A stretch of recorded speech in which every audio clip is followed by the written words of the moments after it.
Hi, it is very warm outside, and when I'm moving the lawn, I notice that the rider I have is running slower and slower all the time. So I suspect there is a fault in the hydrostatic transmission. But before I open up the hydro and do some more advanced repair, I'm going to check some simple things.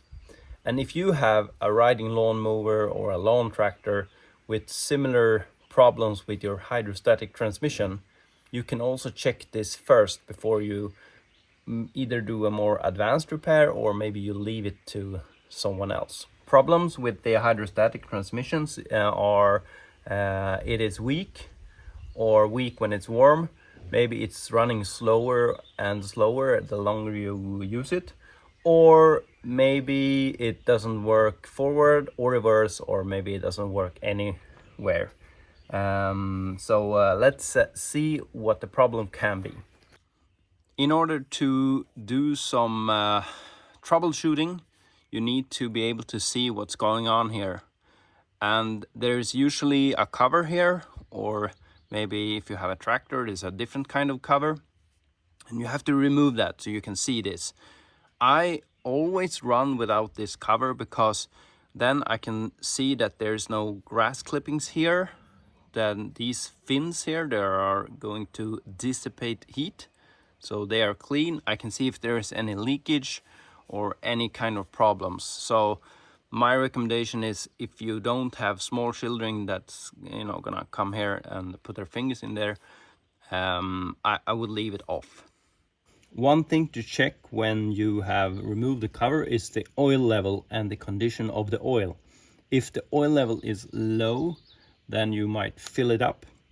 If it looks really bad, the oil, then you should change it. But before you change it, I think there is some more checks to do to make sure that it really is the problem with the hydrostatic transmission. And I do have a video about oil change in the hydro, and I'll put a link up there in the description. Before we can evaluate that there really is a problem with the hydrostatic transmission, we need to check these controls. This is front and this is rear on this Husqvarna rider. I suggest you have someone helping you and look at the hydro when you are pressing these on your machine to make sure that they are moving. It actually feels like the front is a bit short, but I think it could be that there's no oil in the hydro right now. All right, now you can be my helper. This is forward. It definitely doesn't move that much, right? And this is reverse. But I think when you do this, you should have it running.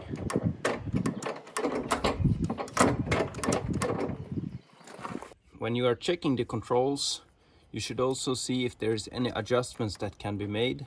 In this case, it doesn't move that much forward. And I think it's because there's no oil in here, but I don't really know. But when you can check it like this.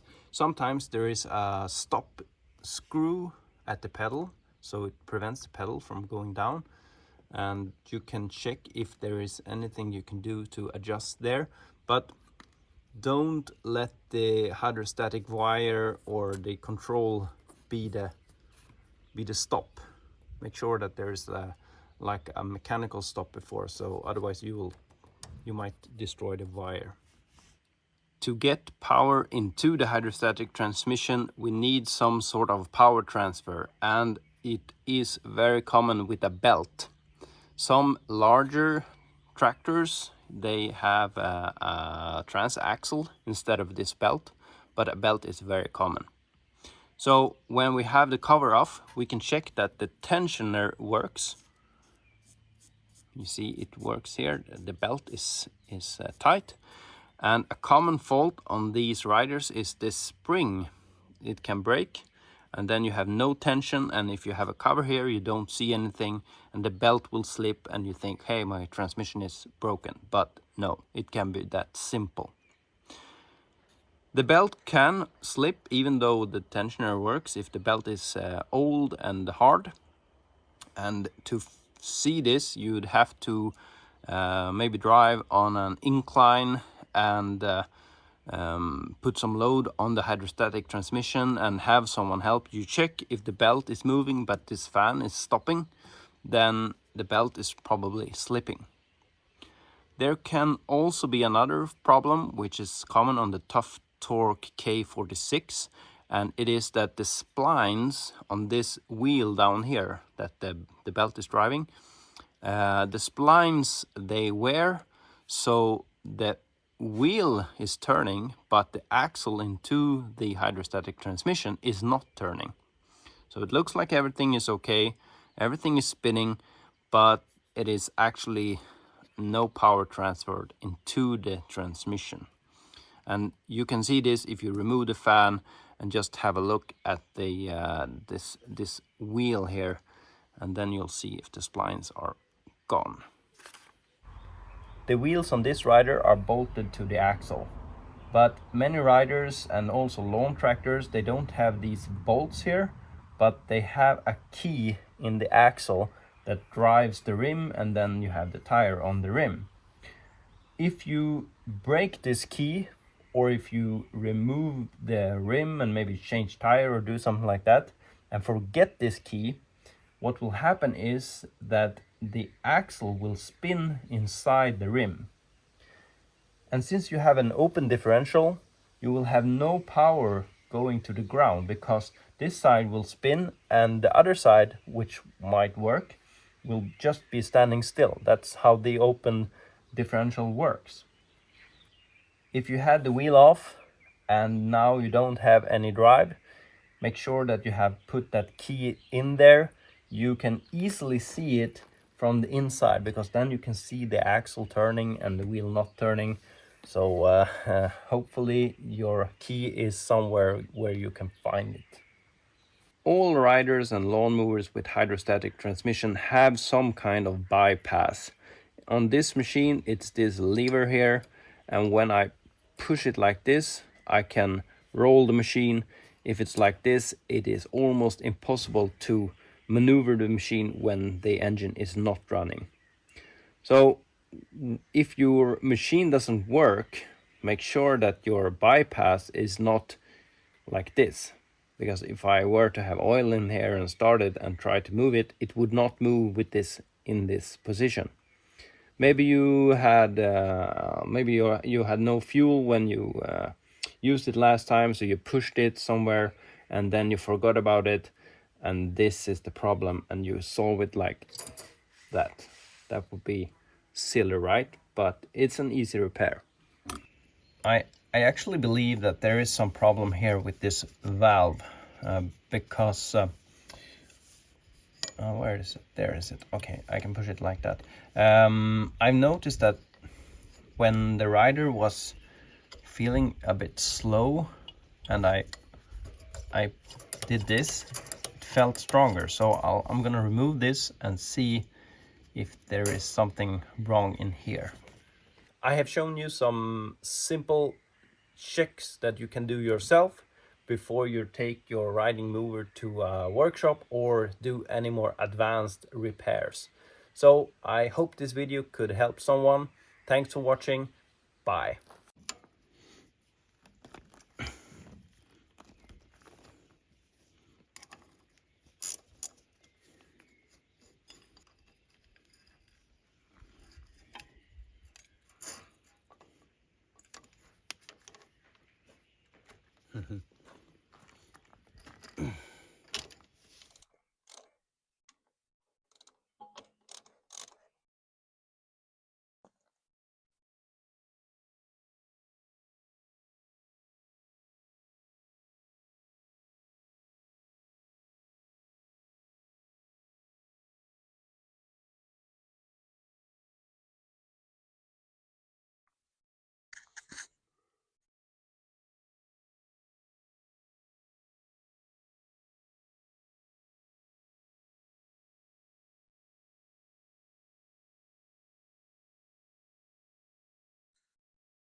I could not find anything strange in there. Maybe it's a bit worn, I don't know. I'll have to fill it up with oil, try it again, and I might have to tear down the hydrostatic transmission.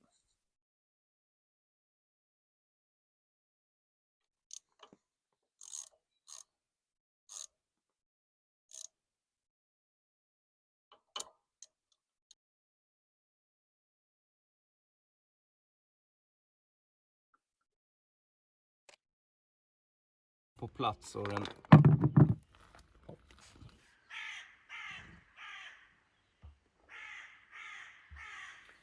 If you have had, if you have worked, if you had the wheel off and